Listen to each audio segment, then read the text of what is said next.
So right now, there's new cases added. What case would you highlight from those ones that are newly open? Okay.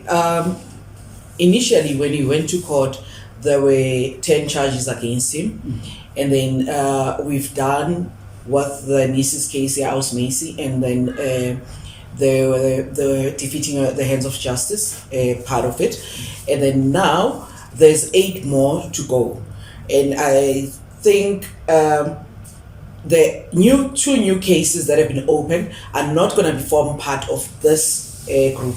He's still going to, on the 18th of July, he's going to be answering to the remainder of the 10 that he was charged with. So the new charges are coming forward, but they will not form part of this. That's what I believe, but it's up to the court how it works it out. But then on the new cases that have been opened, the one that is making and trending here, Austumelen Ingulena. Austumi used to be a prayer warrior, used to be the HR manager go Rivers of Living Waters, HR manager go Rivers of Living Waters cult, and then she used to be the head of foundation, the Stephen ZONDO Ministries and Foundation. That is what she used to be responsible for, and she used to be part of my team in the fundraising committee. By the time when you were there? Yeah, when I was there. So she is not only a member of the church.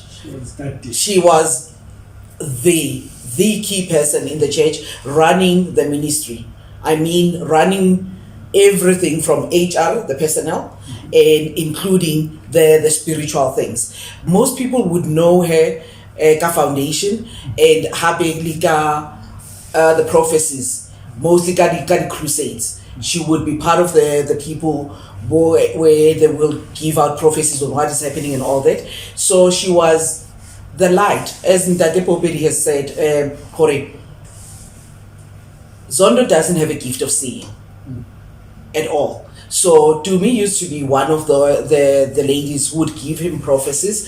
And then the other case that is coming forward here, Ausmamile Dipoku. Ausmamile Dipoku, most people would know her, got the gift healing. In the crusades or Kokerekenga miracle service every Wednesdays, they would say, Mamile biamutu lay your hand on something. So she used to be the one running to the sick bay, and then touching people, laying hands on people, and at the command, Satan.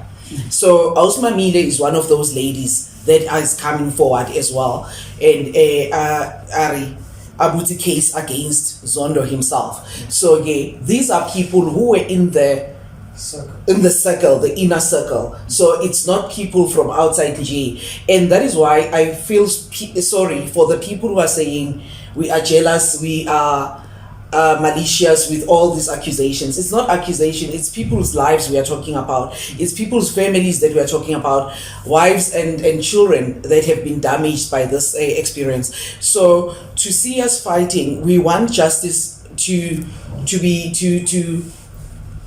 served to the ladies and the families, because they've been going through this. And you know what's the sad thing, and I've always said this, for the victims feel like it's their mistake because he had the office of a man of God, and then with the office of a man of God, he is respected. He has the nerve to go on the pulpit to say, if God shows you the nakedness of your father, cover it. So now you cover this secret that is eating you up. And then if you go out there and start talking, the very same victims that are sitting, keeping quiet, want to shush you and say, keep quiet, this is a man of God. No, there is no God in Zondo. Zondo started this ministry to look for victims. And if you go back, then we've got victims that were started go Sunday school. Unfortunately, the mothers are not willing to come forward and talk, but the kids are talking to say, at Sunday school this used to happen. So we like the children in the brass band, they are talking, but the parents are holding them back to say, in Everton they've got this saying,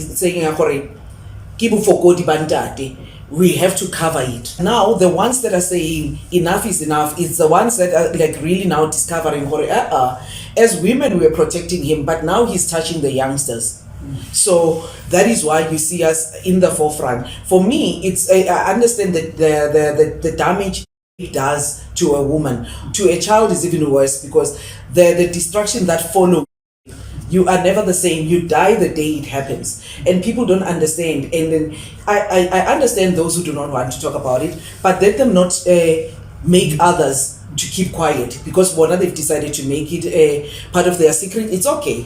But don't say people are lying when you know they're telling the truth. But what I like, and I keep on saying, they don't say we're lying. What pains me is when we were going through all of this and these interviews, we meet different pastors, different people from way back in the 80s, people that are telling you, Kore, he used to rape Aliko youth, go AFM, Apostolic Faith Mission. So I'm asking myself, if only in the 80s, the pastors then paid attention and made sure this man does not become a pastor. The pastor who the then victims were reporting to them, made sure they dealt with Zondo then, we wouldn't be here today. But then he is continuing because he is law unto himself. He does not listen to anyone. So and the silence. And the silence, yes, that's the biggest control that a perpetrator has. Your silence is what keeps him in power.